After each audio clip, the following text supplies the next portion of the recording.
Good afternoon. Welcome to your December 16th Rotary Club of Ames meeting. Please join me for the Pledge of Allegiance. I pledge allegiance to the flag of the United States of America and to the republic for which it stands, one nation, under God, indivisible, with liberty and justice for all. Anyone have anyone in their minds or on their hearts that could use an extra thought or prayer from our club? Okay, hearing none, we'll take a moment to think about everyone who has a tough time over the holidays, maybe.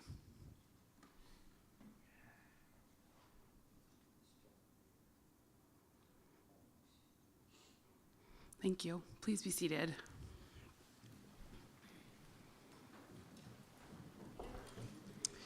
We have no guests today. I think we must have all brought our guests last in person, which was wonderful to see. We'll have to keep doing that once a quarter or something because it was fun to see everyone's guests, spouses, friends. So I think we'll skip over the welcome song. I don't want you to hear me sing that. And for announcements for December, we don't have any club meetings on, which would be next Monday, right? Yeah, next Monday, the 23rd, we are not meeting, and then Monday, the 30th, we're also not meeting. And January 6th is the one that we will have it. Okay, January 6th may possibly be our only in-person meeting in January, but more to come on that. So, this is our time to celebrate the holidays together, end of the year. And we'll kick that off with Brag Bucket. I think my little partners are coming up here. And don't forget, we have Venmo. I can help you find it if we need. Thank you, Jimmy.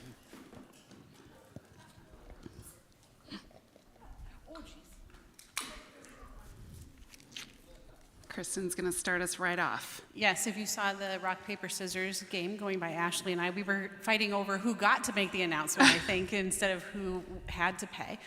Kristen Pates with United Way of Story County, we had an incredible celebration on Friday morning, really celebrating the community's generosity towards United Way of Story County. Again, this year we were able to announce an amount raised of in excess of $2.1 million. Again, that stays local. And also recognize just a lot of collaboration and innovation among human services and businesses and organizations in the community too. So check out our social media for all the details on those who were awarded. Great brag. Love to hear it. Don't be shy. Money first. Oh, there you are.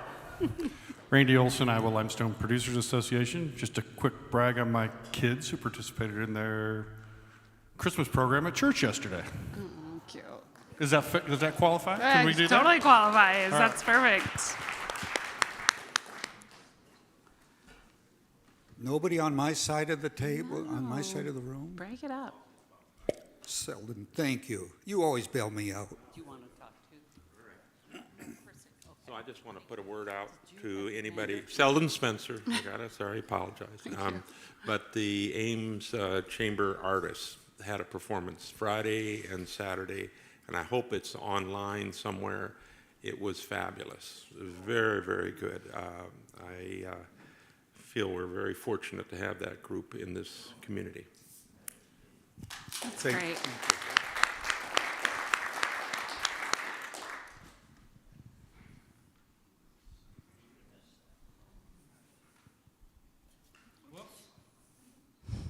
Money around. Throwing it around, yes.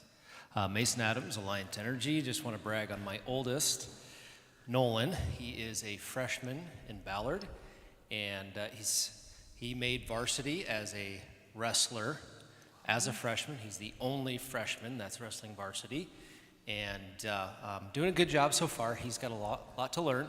This is only his third year wrestling, so there's a lot of other kids that know a lot more about that than him, but he's doing a great job and very proud of him. So wanted to brag on him.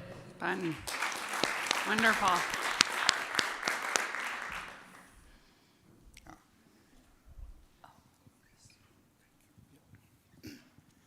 Matt Converse. So I'm going to brag on my son. He's 20 years old. His name's Andy. Some of you know him. He is in his sophomore year, just finished up his sophomore fall semester at Hamlin University in St. Paul, majoring in accounting and business analytics and minoring in economics. That's on top of starting as left guard on their football team. Wow. And this week we should hear if he made academic all-conference honors. He met all the requirements for it, and they usually hold that out until all the other schools report. All the other schools report their grades, which I think occurs this week. But anyway, that's my favorite thing to talk about right now. So That's great. Thanks for sharing. Hi, Glenn Ripke. I just want to brag on my two grandsons here in town.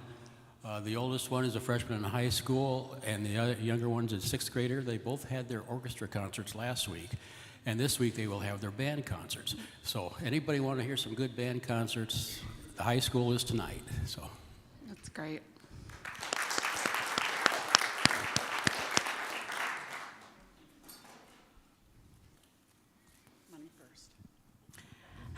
Lisa Heddens, I just wanted to brag that my son Paul turned 30, which I have a hard time believing because I am not old enough to have him turning 30, and my daughter turns 35 on Thursday. So just wanted to share that. Oh, happy birthday.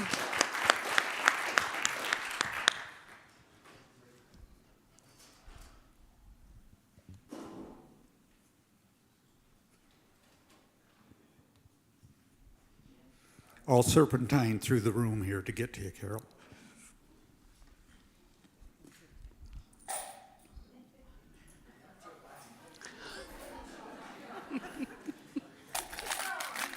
I feel like I'm at the Salvation Bell. Thank you. I just want to brag on Dr. Selden Spencer's sweater. Stand up and let people see Yes, this that is a good one. Christmas sweater. Gorgeous. Good for you. Love it. Mr. Byrne, I believe I saw your name in the newspaper the other day, a letter to the Des Moines Register. Yes.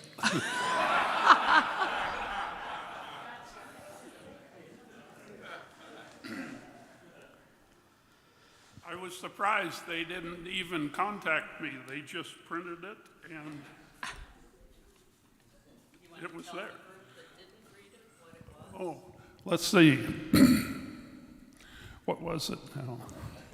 Oh, it was related to the agendas of our 4 House members related to climate change. They each wrote out, in an interview, they stated their agendas for this session of the House of Representatives, and none of them mentioned climate change. And I'm disappointed in that.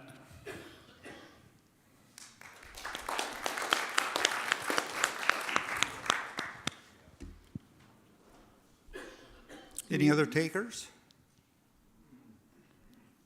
All right, hearing none. Jenny, I think you did better than me. That's great. Thank you all. You know, I love to hear your brags, love to hear about kids and pageants and incredible class loads and good grades, man. That's great stuff. So I think at this point, I'll bring Kristen up to introduce our speaker for today.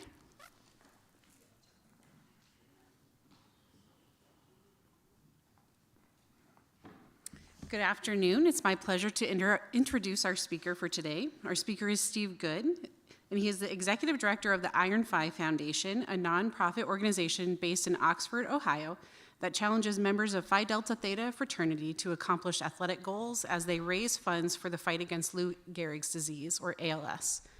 He is also an integral team member for the Live Like Lou Foundation that supports families affected by ALS, funds ALS research to find treatments or cures for Lou Gehrig's disease, and honors Lou Gehrig's legacy through awareness initiatives.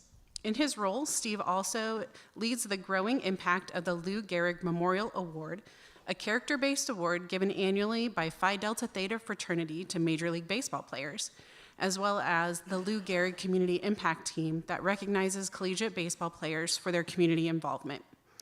Originally from Fort Dodge, Iowa, Steve spent his undergraduate days at Iowa State University, completed his MBA at Xavier University in Cincinnati, is a graduate of Leadership Iowa, and completed the Digital Marketing Certification Program at the University of Illinois. Whew. Steve and his wife, Tilly, live in Ames with their son, Calvin, and daughter, Tessa. He is an avid traveler, runner, blogger, Iowa State fan, personal finance coach, and dog boarder. Steve's also a great family friend to the Pateses and just a wonderful human, too. So you're going to love hearing from Steve as he talks to us today about ALS and Lou Gehrig's.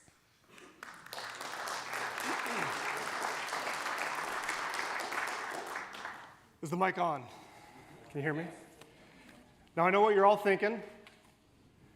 Why is a dog boarder going to speak to our lunch today? It is true, our family boards dogs. It was kind of a fun thing that occurred. If I have drool on my pants, we have a Great Dane at the house right now that was dropped off this morning. So it's very common for me to be covered in dog drool, but it's a fun little hobby. First of all, I want to thank all of you. Thanks for being Rotarians. My father's a Rotarian. I grew up learning about the organization. This world needs more people like you that care about their communities, are involved in their communities, and care, so to speak. I also want to thank you for having me today. I'm very passionate about Lou Gehrig's disease and ALS. I spend my days fighting this disease. I've had many mentors, friends who have lost their battle with this. But every day I get to get up and go to work and fight this horrible disease. A little bit more context about me that'll help you understand kind of why I do what I do.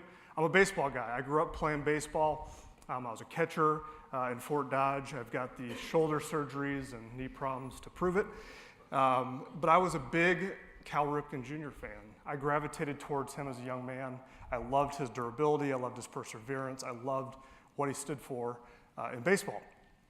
It was through Cal Ripken that I also got to learn who Lou Gehrig was when he broke his consecutive game streak. I remember being in high school glued to the TV during that game, learning about the Gehrig family. I was like, oh, I need to learn more about this Lou Gehrig guy. Number two, I fell in love with philanthropy at Iowa State through Dance Marathon, and it's funny that Austin Wooden's in the crowd here, fraternity brother of mine. At Iowa State, if you're a member of Phi Delta Theta, when you walk through those doors, it's pretty well understood that you would get involved in Dance Marathon. And if you don't know anything about Dance Marathon, it benefits the Children's Miracle Network. College students, they dance for, I think it's 18 straight hours. You raise funds. For me, it was my first experience of raising money for a good cause. And being in the room, seeing these young kids with terminal illnesses and the monies that you are raising positively impact them was a life moment for me. I spent 20 years working for my fraternity. So I joined a fraternity at Iowa State. I went to work for their headquarters in Oxford, Ohio. Oxford is the home of Miami University. It's one of the most beautiful little towns in the country. I would encourage you to visit it if you haven't. But for 20 years, I've been working for my fraternity. I believe that collegiate fraternities and sororities can be one of the most powerful things in the world if done right. Here are these young people coming into their own, learning about values and principles and learning to be on their own. And it did a lot for me personally.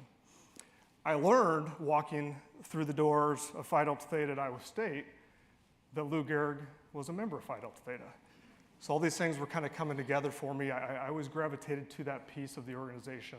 And when I went on staff, I thought we could do more about this terrible disease, about this connection with Lou Gehrig. So I've spent 2 decades figuring out ways to kind of mobilize our people to do just that.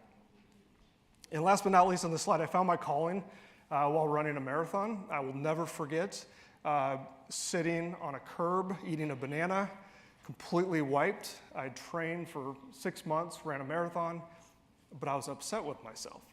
And the reason that was, because I ended up pacing and running next to two women who had spent months raising funds for Lymphoma Leukemia Society in advance of running that marathon. So we had both run the same physical race, but they had done something a lot more special than I had. So I kind of used that drive to create a program that I will talk about here in a little bit. Okay, so the central figure of my story today, who is this? How many people before today knew who Lou Gehrig was? Or that makes me happy because normally I'm in front of 18 to 22-year-old college students and about 3 hands go up. So we're kind of in a point where Lou Gehrig, it's been a while, right, since he's been around. So part of what I have to do is create awareness, tell the story, tell people about who he is so they can be motivated to go out and do something about this disease. He's one of baseball's greats. If you walk into the college or the National Baseball Hall of Fame in Cooperstown, there's this magnificent display right out front, and there's statues of 3 players: Lou Gehrig, Jackie Robinson, and Roberto Clemente, 3 of the greatest baseball players to ever play. Ironically enough, they all have name days by Major League Baseball that they celebrate every year. But he's one of the baseball greats, Hall of Famer. I'm so glad that you guys know a little bit about him. That makes me happy. But by the numbers, they speak for themselves. 6 World Series championships, only 2 people have won more.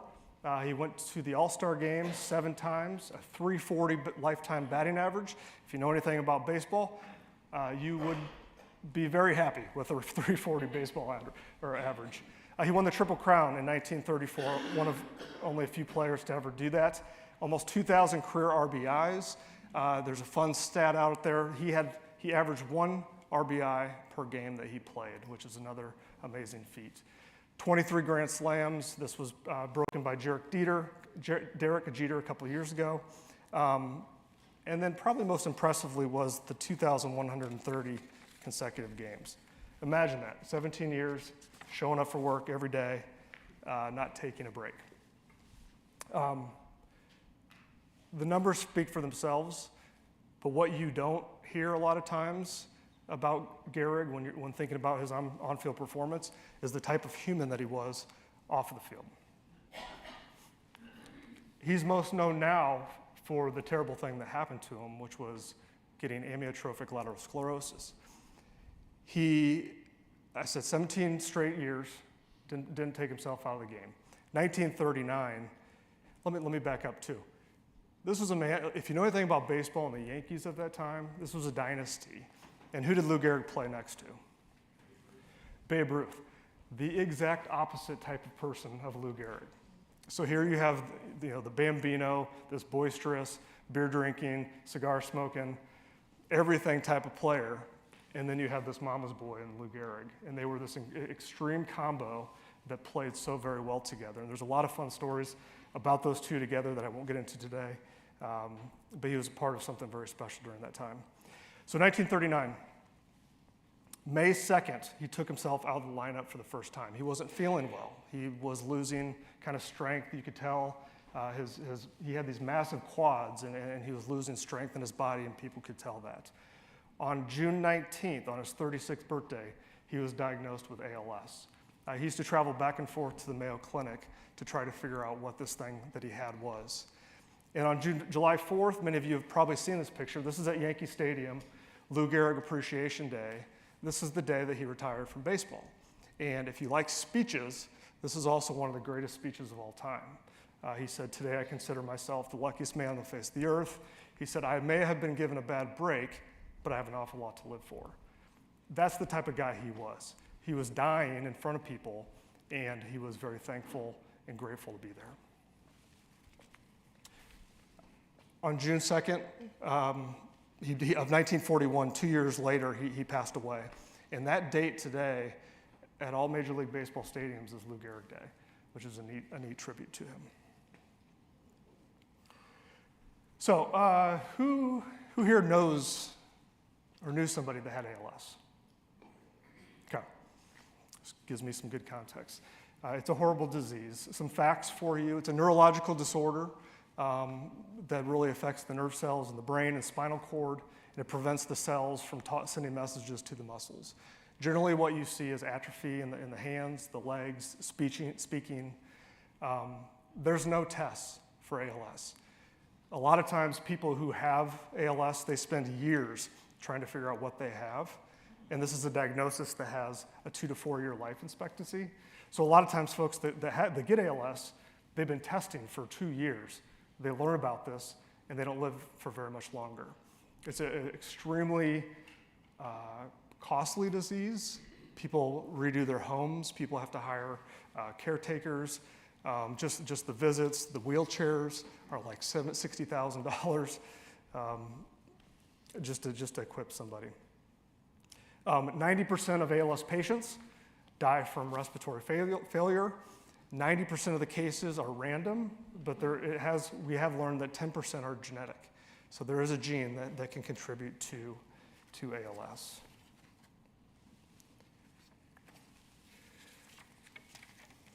A couple other things. ALS the cause is unknown.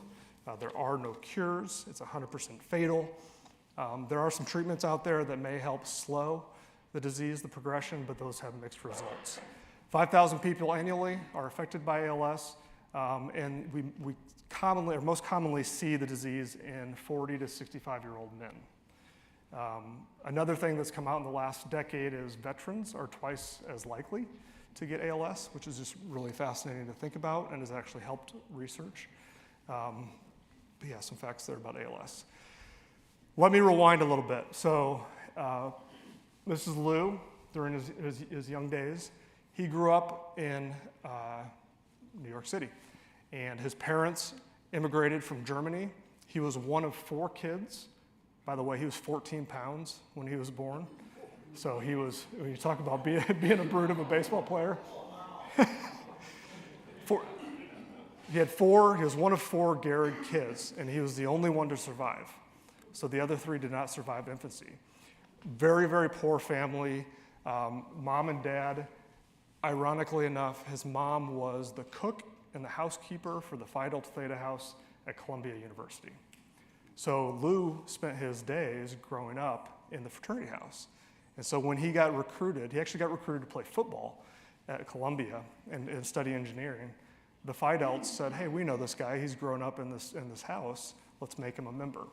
So Lou became a Phi Delt at Columbia University, played football, played baseball, had a wonderful career, and actually left a little bit early. I don't know if he graduated right away to go play pro.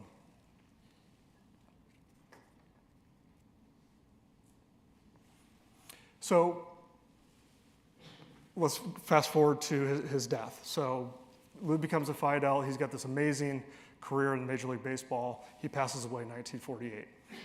Leadership of Phi Delta Theta, this is a guy who we talked about all the time, who we really gravitated towards. They wanted to do something to memorialize him. So for the next decade, the leadership of the organization said, how do we do this? What would be a good thing to do for this brother of ours? So they created the Lou Gehrig Memorial Award. And 1955 was the first time this award was given to a Major League Baseball player. And it's a character-based award. So people who are performing on the field, but more importantly, are great men off the field. They're doing things in their communities, they're giving money back, they're serving. So in 1970, the Hall of Fame got wind of this and said, hey, we'd love to host your award in our building. So if you go to Cooperstown, New York, you'll now see the Lou Gehrig Memorial Award right there with everyone who's won it. I have the unbelievable honor to oversee this award every year. My June is spent on Major League Baseball fields. Sometimes I wake up and I don't think it's a job. But for years, every July, we would honor one player with this award. And 5 years ago, I kind of took over the award and I said, we can do more than just recognizing somebody. We've got these amazing partners. We put people in wheelchairs, we give college scholarships. This summer, I'll be on 12 baseball fields. What we've done with this award is we've ramped up the impact that we're able to make. And so by recognizing the players that get nominated, we also surprise people with wheelchairs. We give $20,000 college scholarships, and we do this all on the field on Lou Gehrig Day. So we've taken that small award and we've made it bigger than it is. Also, so another thing we did last year is we said, hey, we're doing this at the professional level. Why don't we do this at the collegiate level? You know, there's college baseball players who are doing wonderful things in their community as well. So we created the Community Impact Team. And this is 9 players from all divisions who are doing great things in their community. Our inaugural winner, John West from Boston College. His father passed from ALS. It's just a standout guy, just got drafted. We were out at Fenway Park to honor him. Okay, I mentioned I had my calling during the marathon way back when. What that led to was kind of a fire for me to say, okay, I work for this organization that has 170,000 people, and we've got this unbelievable connection to Lou Gehrig. How can we put them to work? How can we mobilize them to help fight this disease? So we created Iron Fi, and Iron Fi is simply a challenge to our people. It says go out, raise $1,000 for ALS, and go and do something athletic of your choice. Running, swimming, biking, triathlons, walking, all of the above can work. I used my MBA capstone at Xavier University to kind of put this in place with our board, and it has been just an unbelievable experience for me personally. The picture you see in front of you, that's at our annual leadership conference in Oxford. It's a 5K that we run, but we have college students throughout North America in their communities doing really, really great things. Just a little statistics about where we've gone. So since 2010, we've had 11,000 participants. We've raised $5 million through this program, 52,000 donations to our participants, and we've had 2,400 students or people achieve what we call Iron Fi status, accomplishing that athletic event and then raising $1,000. It is, for me personally, I became an Iron Fi at the Boston Marathon as a charity runner. I came in the bottom 2 percentile of that race. I was one of the slow ones. I've got this amazing picture I think you guys will appreciate. It's me, mile 20, kneeling down, struggling, and here passing me, 75-year-old woman who won her age class at the Boston Marathon, just screaming past me. So, but it was an amazing experience to be able to do something that I had a goal for and raise money. And the thing I love most about this Iron Fi program is you see on the faces of these students the joy that they get when they accomplish that goal and do something for a good cause. And then let me finally transition to, so we launched Iron Fi, and many of you probably heard of the Ice Bucket Challenge. Back in 2014, raised a ton of money. At the time, Phi Delta Theta was connected with the ALS Association. That was kind of our partner of choice. After that, we said we can do something bigger. We can do something on our own where we can control a lot of the dollars. We can have more impact. We can show our members what we're doing just more visibly. So we started what's called the Live Like Lou Foundation. And we have 3 main goals: research, family support, and awareness as we leave ALS better than we found it. This individual right here, his name is Neil Alexander. He's a mentor of mine, a Phi Delt from the University of Pittsburgh. He was diagnosed with ALS in 2011 and passed in 2004. He had what was called Live Like Lou, an organization in Pittsburgh at the local level through the university or through the Pittsburgh Foundation. And in his 3 years of having this disease, he raised $4 million to create the Live Like Lou Center for Brain Research at the University of Pittsburgh. I got to speak to this guy probably 3 times a week. And if you ever interact with anybody with ALS, one thing you need to know is they will take no excuses. If you say, hey, I couldn't get to it, hey, it didn't matter to him. He said, I've got 3 years to live. Let's go make an impact, and let's go get some stuff done. Another thing about Neil is he did photography in every stage of his diagnosis. So he wanted the public to see how this disease affected the body. And as you can see, this was about 3 months before he passed, but the disease just really ravaged his body. When Neil passed, the fraternity said, this is an opportunity. Let's keep his vision alive. We had this desire to do more, so we worked with his wife, Suzanne, to take Live Like Lou from a Pittsburgh-based entity to a national 501c3. So we've done that. So we did that in 2018, and as I mentioned, 3 things that we focus on: serving ALS families. We currently have 1,100 families that we work with. And what we do is they say, hey, we have ALS in our family. And what we do is we then go and put our membership in their homes, in their yards, raking leaves, helping with the kids. So it's this vast network of support. So we've done that with 1,100 families. We also give Iron Horse scholarships, is what we call them. These are $20,000 college scholarships to children or grandchildren who have ALS in their family. I mentioned earlier, it's a costly disease. A lot of children in these families don't go to college because they have to stay home and caretake. And their families come out with a lot less resources than they started. So we're giving significant scholarships to these families, and we also give what we call quality of life grants. So if you need something done in the home, we have a granting process for that. It's a picture of some young Phi Delts at a family's cleanup last fall. Research, one thing that I've learned as I've navigated this space, I've had many opportunities to be in the room with ALS researchers, and I clearly understand how dumb I am in those rooms, but it's fascinating to watch scientific researchers go to work and talk. And what we learned about ALS was it's a smaller disease in the terms of the number of people that it affects, so there's not as much money in the disease. So we were learning that you have a lot of these emerging researchers coming in, but then they leave to go study cancer or study Alzheimer's because there's more opportunity for grants for them to do their work. So we've applied our pressure to young researchers. We're funding their projects. We get them in a conference every other year, about 60 of them, and just let them throw things on the wall and present their posters. That's a picture of a guy presenting his findings. But it's really neat to see the younger crowd in this disease collaborating and using our dollars to do that and stay in this field.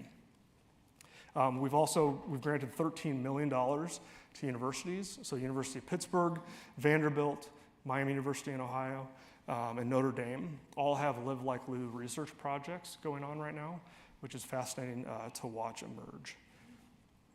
And then also $1 million in grants to emerging researchers, as I mentioned, and their projects. And then finally, ALS awareness. We say we're building an army of supporters for this disease. That's what the Phi Delta Thetas have become for us. But you'll see this in our partnership with the fraternity. We've got 190 chapters out there raising money, spreading awareness, 180,000 men. We've got the Lou Gehrig Memorial Award, as I mentioned. But this is a disease that needs more awareness. And so we're out there all day, every day, talking about Lou Gehrig and what we're doing. That is what I have. I'm happy to answer any questions, but thank you very much for your time.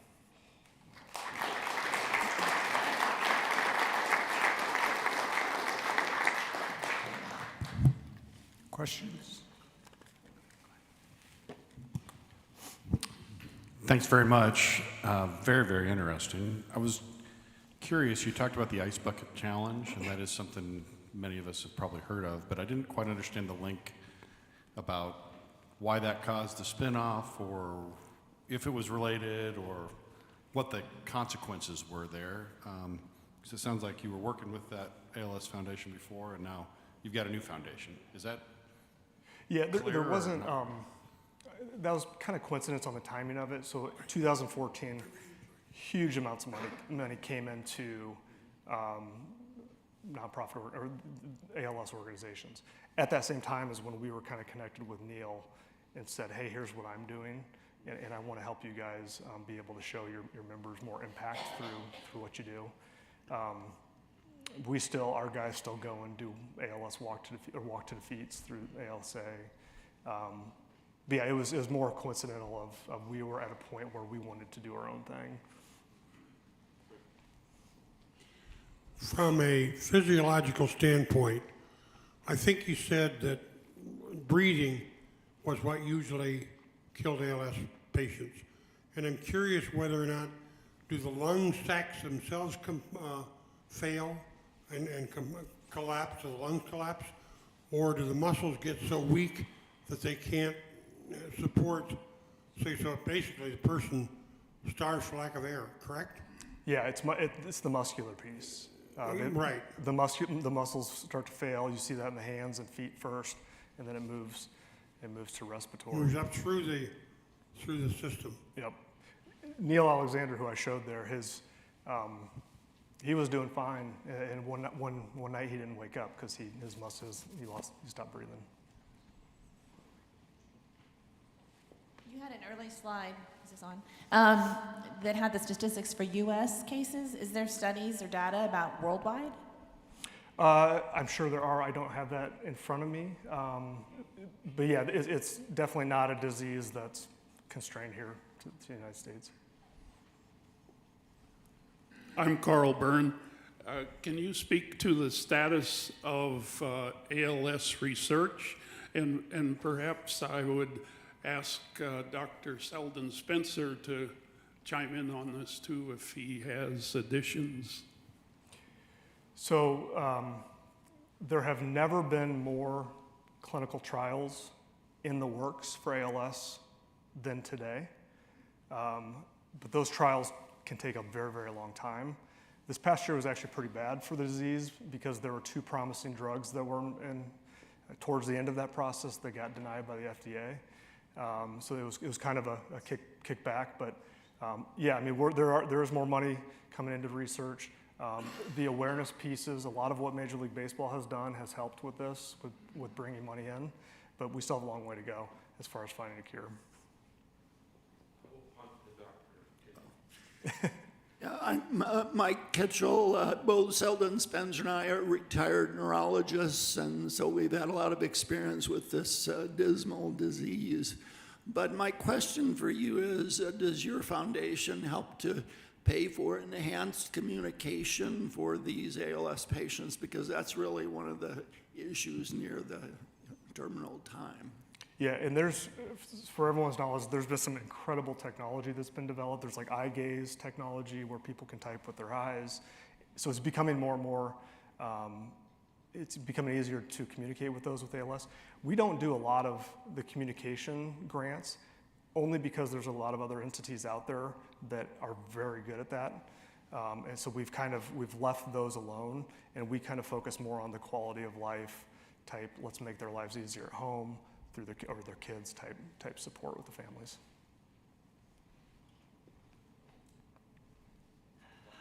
My turn? Hi. Riney Friedrich here. I saw a number of 5,000 new cases of ALS in a year. Is that just in the United States or is that worldwide? Just the United States. Is that a continuing trend? Is it diagnosis getting better?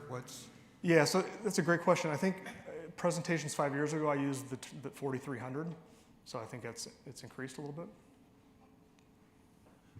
Well, Selden Spencer, really thank you for your work and your efforts. And I share with Mike's experience of taking care of patients with ALS, and it's dismal. It's very painful.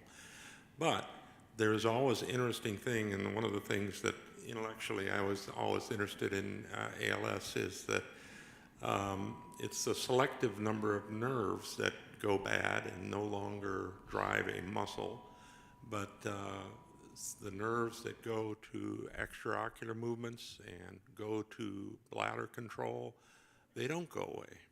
So, there's a lot of curious things about the disease. And the other thing that I don't know whether you might have an opinion, maybe Mike has an opinion too, but there has always been a little bit of a rumor about people being exposed physically to trauma or injury as a precursor to, and you mentioned about veterans, but it was also just football players and baseball players that suffered lots of blows one way or another, and that would set them up for their neurodegenerative process.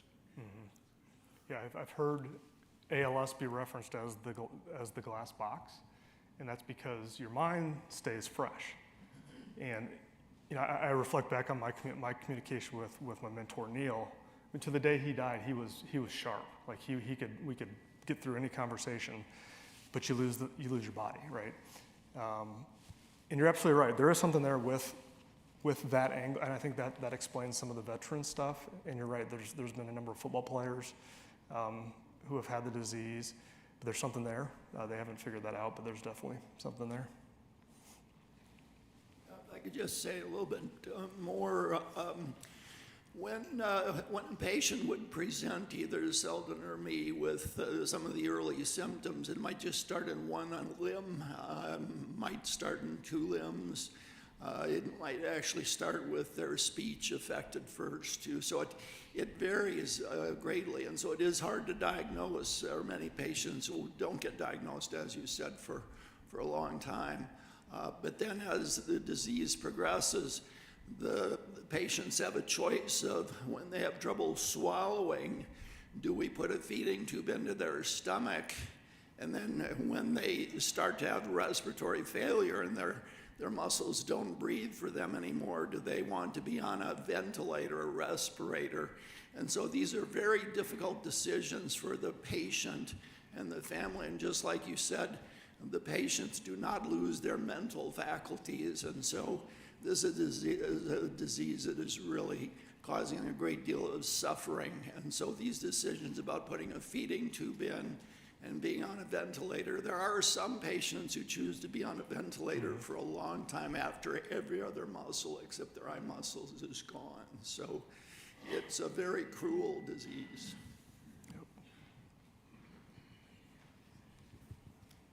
Park Woodall. I have no medical abilities. And you've explained this very well. How would you compare this disease to Parkinson's? I'm not sure. Are they similar? I may need to phone some friends over here. Okay. I don't understand. I don't understand the difference. Selden knows that I saw far more Parkinson's patients than he did because we had a little different degree of specialization in certain areas. But yes, Parkinson's disease is a disease that can sometimes last 15 to 20 years. And so it's a very slow progression. There are Parkinsonian syndromes, though, that are a little bit more rapid. There's the chronic traumatic encephalopathy, the football players who become demented and Parkinsonian. So there's a lot of variation in Parkinson's. With ALS, though, just like he said, the average patient is going to live between 2 to 4, maybe 5 years. So Parkinson's does make people slow. It does affect their balance and coordination. But you'd much rather have Parkinson's than ALS. I can guarantee you that. So.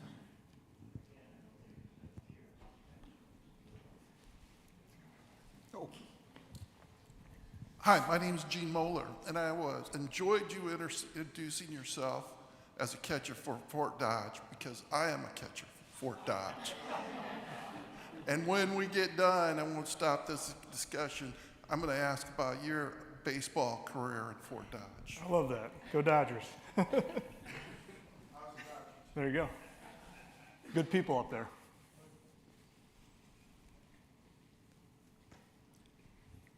How many marathons do you participate in a year now? None. None? I do. No, I've done 2. I ran 1, and I said I can do better. I ran 2, and I said this is nonsense. We're going to do half marathons. I've channeled my running energy into kind of my own. I travel to cities and I go sightsee via run. So I don't do a lot of paid races anymore, but it's getting more and more difficult every year, I'll tell you. I want to share that I did not realize who you were until I know Tilly, and my wife works with Tilly at the 4-H, but pictures from literally all over the United States making presentations at special areas. It's just phenomenal that I now get to hear the truth and see what you do. Thank you.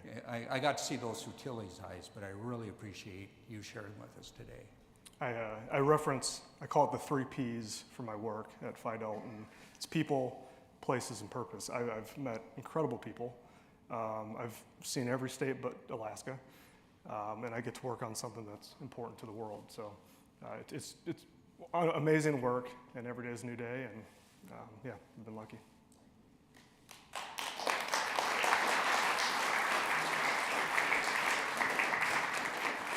Oh, sorry. I have a giveaway. One trivia question. One trivia question. 2,130 games Lou Gehrig played in a row. How many times did he break a hand bone during that streak?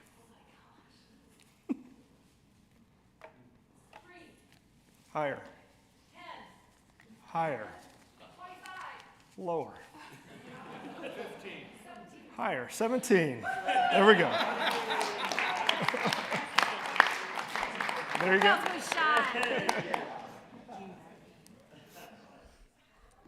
Love a giveaway. That was wonderful. Thank you so much, Steve. What an interesting presentation, wonderful organization that you're in charge of. In your honor, we'll have you sign this book. This will be given to their 2-year-old at their Well Child Check. We're a sponsor of Raising Readers. So thank you so much for everything. And then instead of my kindness quote today, I actually looked up a Lou Gehrig quote because that was very inspirational. So this is a little outside the box from what I normally end our meeting with, but this one was amazing. So he said, "I love to win, but I love to lose almost as much. I love the thrill of victory, and I also love the challenge of defeat." So with that, please stand and join me in the 4-way test. Of the things we think, say, or do, is it the truth? Is it fair to all concerned? Will it build goodwill and better friendship? Will it be beneficial to all concerned?